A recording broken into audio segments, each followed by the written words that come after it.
يلا بينا نعمل البسطرمه من ربع كيلو لحمه مفرومه. بجد هتطلع معاكي كميه حلوه قوي وطعم بجد ما يختلفش عليه اتنين، مش هتعرفي تفرقيها عن الجاهز. شايفين الجمال؟ تعمليها سندوتشات لولادك في المدارس، تعمليها فطار غدا عشاء زي ما تحبي. شايفين الجمال؟ تحفه. يلا كده قبل ما ندخل على الفيديو، لايك وكومنت وتشيروا الفيديو لكل حبايبنا. يلا بينا. اول حاجه معايا ربع كيلو من اللحمه المفرومه، تمام، ومعايا معلقه كبيره من الثوم المفروم زي ما انتم شايفين، وحبايه من الفلفل الرومي الاحمر، تمام. ممكن تستخدميه فلفل حامي احمر زي ما تحبي لو انت عايزاها سبايسي، تمام. معلقتين كبار من الحلبه المطحونه، بابريكا مدخنه معلقه كبيره، توم باودر، بصل باودر، معلقه من الكزبره المطحونه، معلقه ملح، رشه من الفلفل الاسود، ومعلقه من البهارات اللحمه، ومعلقه صغيره من الكبيبه الصيني المطحونه، تمام. هناخد المكونات دي كلها على الكبة.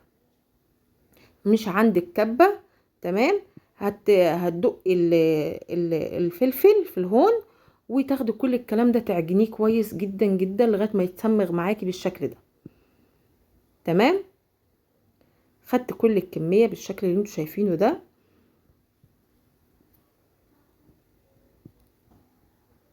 اهو، زي ما بعد ما طحنتها بالشكل ده.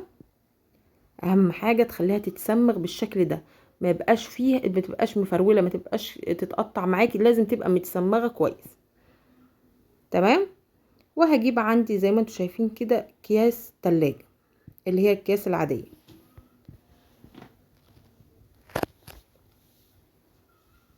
اهو بالشكل ده. هجيب الأكياس وادهن ايدي كده بالزيت اهو، واخدها كور كده واحطها جوه الكيس وافردها كده بالنشابه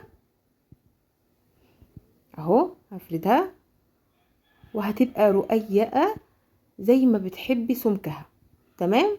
هي لازم تبقى رقيقه بالشكل ده اهو. هتفرديها وتظبطي الكيس كده عشان تبقى مظبوطه اهو، وهي بتبقى سمك واحد اهو. هفردها بالشكل ده اهو، واقطعها مربعات مكعبات، مش عايزه تقطعيها مفيش مشكله خالص، تمام اهو. بظهر السكينه وبتعدي عليها كده اهو، بالطول وبالعرض مربعات اهو اهو. بساوي كده واظبط وبالطول وبالعرض بالشكل ده.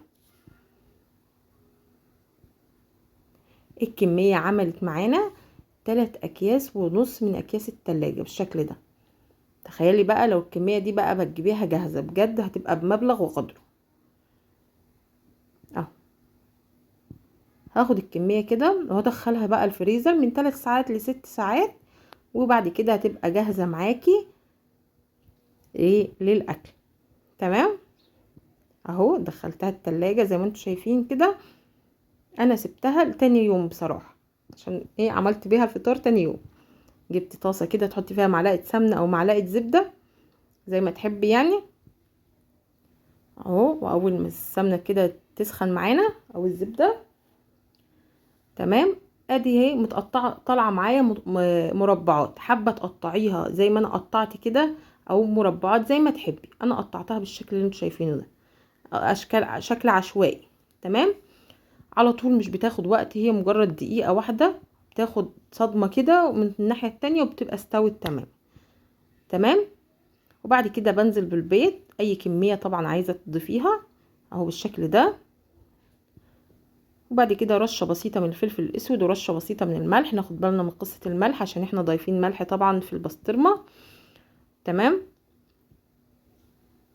واول ما يستوي معانا البيض بالشكل ده، هيبقى معانا احلى طاسه بيض بالبسطرمه، تحفه بجد. لازم تجربوها. انا سبتها قدامكم كده عشان تعرفوا قد ايه يعني هي بتستوي، مش اللحمه بتفضل نيه، لا طبعا بتستوي وتبقى دايبه كمان.